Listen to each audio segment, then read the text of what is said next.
सभी को जय माता दी। कक्षा 11 स्टेट सब्जेक्ट में मैं गिरीश सर आप सभी स्टूडेंट्स का हार्दिक स्वागत करता हूं। हम आज चैप्टर नंबर 4 के अंदर स्वाध्याय 4.6 का अध्ययन करेंगे, जिसमें इस सूत्र का उपयोग किया गया है। मिश्र प्रमाप विचलन बहुत अच्छा सूत्र, ये एग्ज़ाम में आता ही रहता है। मिश्र प्रमाप विचलन, प्रमाप विचलन को एस बोलते हैं, बराबर है।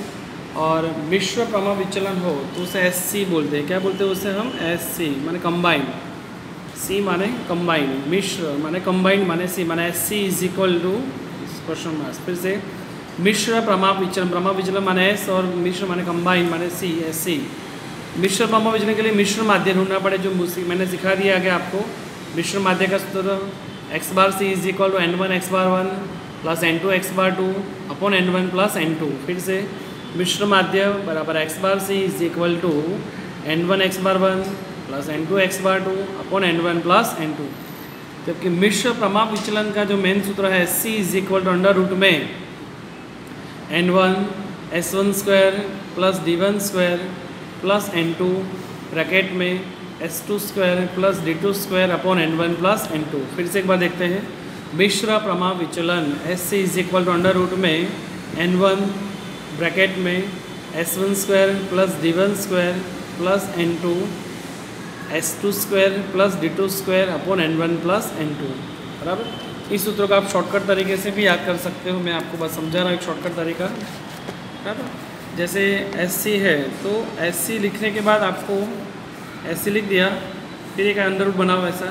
फिर आपको याद रखने का केवल 3 बात, एन एस डी याद रखोगे, बराबर। फिर वापस से प्लस की साइन करोगे, फिर से लिखोगे एन एस डी, बराबर।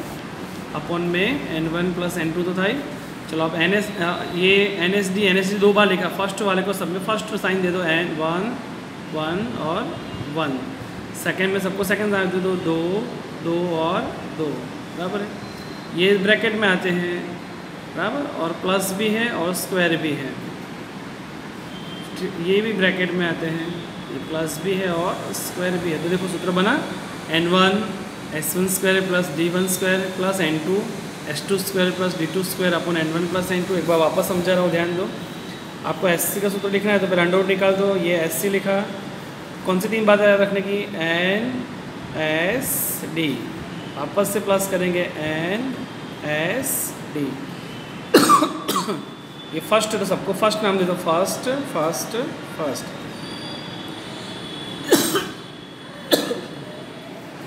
ये सेकंड दे दो, सेकंड और सेकंड। इसको ब्रैकेट करना है और स्क्वायर भी करना है, प्लस करेंगे स्क्वायर। ये भी दोनों ब्रैकेट में है और प्लस में भी है और स्क्वायर में भी है। तो गया सूत्र हमारा। नीचे लिखना है n1 प्लस n2। देखो n1 s1 square plus d1 square plus n2 s2 square plus d2 square n1 plus n2। आपको याद रखने का एन एस डी एक बार और एन एस डी सेकेंड बार। ओके, हम आज के आगे के सूत्र को याद करने के बाद उसके अंदर किस डिटेल में आते हैं।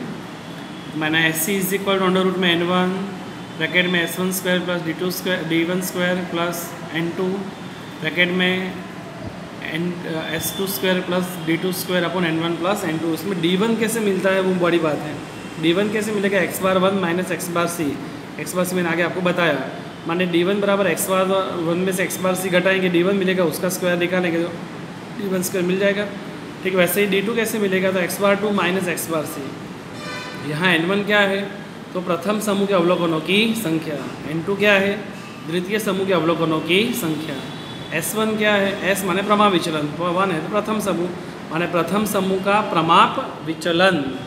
S2 है तो द्वितीय समूह का प्रमाप विचलन। कभी कभी हमें क्वेश्चंस के अंदर विचरण देते हैं। क्या देते हैं? विचरण हो तो S, उस S स्क्वायर ही हुआ। विचरण माने क्या हुआ? S square.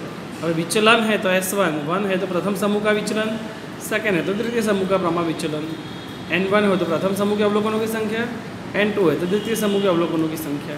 ठीक है, तो इस प्रकार आपका ये सूत्र हुआ। पहले एक्स बार सी में समझाया, फिर एस सी समझाया, उसमें d1 d2 निकाले, फिर सभी को समझा हमने। इस पर सीधे क्वेश्चंस में आते हैं। स्वाध्याय 4.6 क्वेश्चन नंबर 1 देखते हैं क्या लिखा है उसमें। एक पाठशाला की 2 कक्षा के विद्यार्थियों के प्राप्तांक को निम्न जानकारी रूप से दी गई है। इस सूचना पर से विद्यार्थियों के प्राप्तांक का मिश्र प्रमाविचलन माने एस और मिश्र माने कंबाइंड माने सी माने एससी ढूंढना है। यहाँ पे क्या ढूंढना है? एससी, जो अभी हमने पढ़ा। बराबर है। कक्षा है कक्षा भी, तो मैंने भी लिखा कक्षा है कक्षा भी।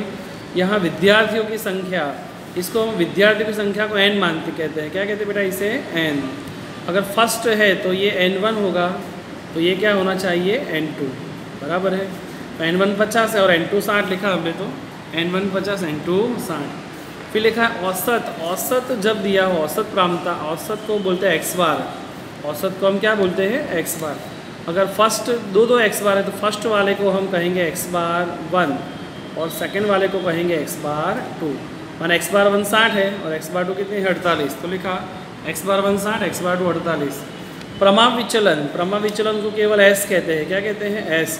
माने फर्स्ट वाला हुआ तो s1 होगा और सेकंड है वो s2 होगा। माने s1 10 है तो लिखा हमने s1 10 और s2 कितना है? 12। तो लिखा s2 12। तो s1 और s2 पर से हम s² 1 उसका स्क्वायर निकालने का, तो s² 1 मिलेगा। मान 10 का स्क्वायर क्या होगा? 100। कैसे मिलेगा? 10 गुणा 10 करोगे तो 100 होगा। s2 कितना है? 12, तो s2 का स्क्वायर भी मिल जाएगा। मैंने 12 गुणा 12 करोगे तो 144। सबसे पहला कार्य हमारा x बार से निकालने का। x बार से का सूत्र था n1 x bar 1 plus n2 x bar 2 अपन n1 प्लस n2।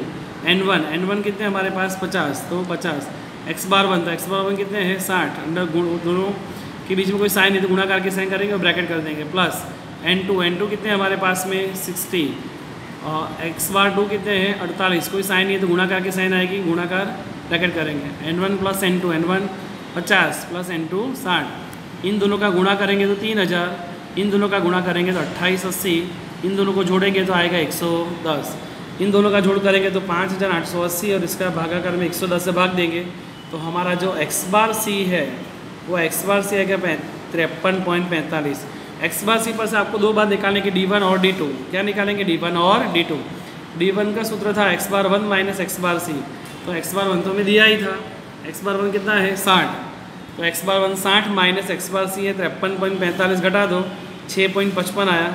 ये d1 का फिर स्क्वायर निकालो। मान 6.55 गुणा 6.55 करोगे कैलकुलेटर में, ठीक ऐसे कि 6 फिर पॉइंट के लिए ये 0.55 गुणा 6.55 2 बार गुणा करोगे तो उसका स्क्वायर निकल जाएगा। फिर इक्वल टू के साइन दबा दो तो आया 42.9025। तो लिखा स्क्वायर हमने 42.9025। जैसे d1 निकाला वैसे d2 निकालो। d2 का सूत्र होगा x बार 2 माइनस x बार c। तो हमारे पास x बार 2 कितना था? 48। अगर x बार 2 में से x बार c जाएंगे तो 48 माइनस 53.45 आ गया तो माइनस में आंसर आएगा। बराबर है। माइनस कितना आएगा? 5.45 और 5.45 गुणा 5.45 माइनस में गुणाकार प्लस हो जाएगा। स्क्वायर करना है उसका तो d1 d2 स्क्वायर माने इन दोनों का 2 बार गुणा करो। 5.45 गुणा 5.45 तो आंसर आएगा 29.7025। ये d1 स्क्वायर हुआ है, d2 स्क्वायर हुआ। अब हमारा मेन सूत्र आ जाएगा मिश्र प्रमाविचलन माने SC is equal to question marks. SC का सूत्र अंडर रूट में मैंने बताया था NSD, फिर प्लस करेंगे NSD। बराबर। ये फर्स्ट में सबके फर्स्ट लगाया, सेकंड में सबको सेकंड लगाया, इसमें प्लस करके स्क्वायर कर दिया, प्लस करके स्क्वायर कर दिया अपॉन में n1 प्लस n2। n1 तो n1 हमारे पास कितने हैं? 50। तो हमने लिखे n1 में 50। ब्रैकेट में s1 स्क्वायर है तो s1 10 था, उस पर से s1 स्क्वायर कितना निकाला हमने? 100। तो लिखा s1 स्क्वायर में हमने 100।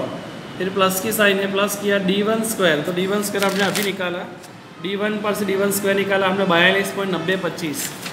तो लिखा हमने 42.9025 प्लस की साइन तो प्लस n2, तो n2 देखेंगे कितना था हमारे पास में? n2 है 60, तो हमने लिखा 60।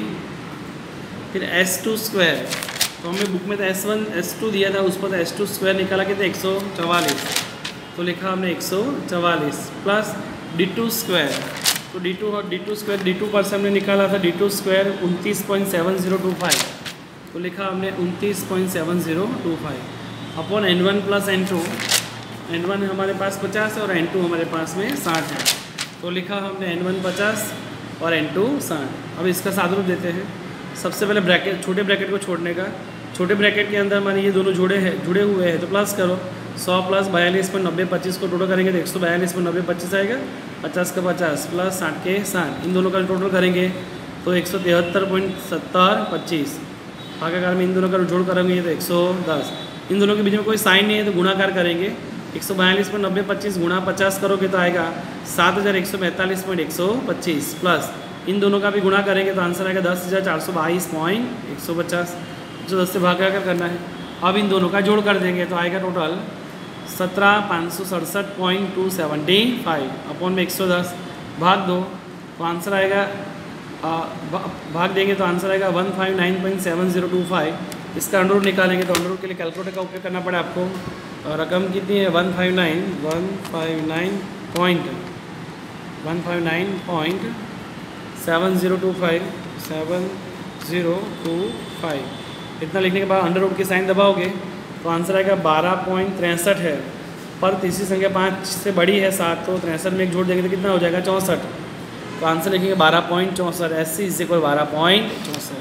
अब ये हमारा स्वाध्याय 4.6 का एक क्वेश्चन है, उस पर से हमने x बार से निकाला, x बार सी पर से हमने D1 और D2 निकाला।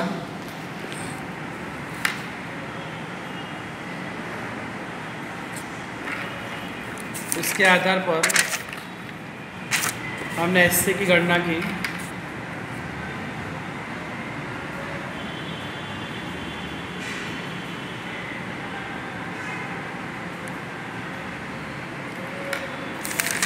उसके आधार पर आज का होमवर्क है, होमवर्क 4.6 का फर्स्ट और सेकंड दोनों को सॉल्व करने हैं। सेक्शन डी का 12वां सवाल सॉल्व करना है। उदाहरण 23 और उदाहरण 22 सॉल्व करना है। पहले उदाहरण 23 सॉल्व करना है, फिर 22 सॉल्व करना है। बराबर। स्वाध्याय 4.6 के सेकंड क्वेश्चन में कुछ कहना समझाना चाहूँगा। संख्या मान आप जानते हो ये n होगा, इसमें भी मिश्र ब्रह्म विचलन नहीं ढूंढना है। माने ये n1 होगा, ये n2। यहाँ औसत दी है, औसत माने x बार ही है, माने फर्स्ट x बार 1 होगा तो x बार 2। विचरण दिया है, देखो यहाँ प्रमा विचलन को s कहते हैं, विचरण इसका अर्थ s स्क्वायर ही है। ये फर्स्ट वाला s स्क्वायर 1 ही हुआ और सेकंड जो है वो s स्क्वायर 2 हुआ।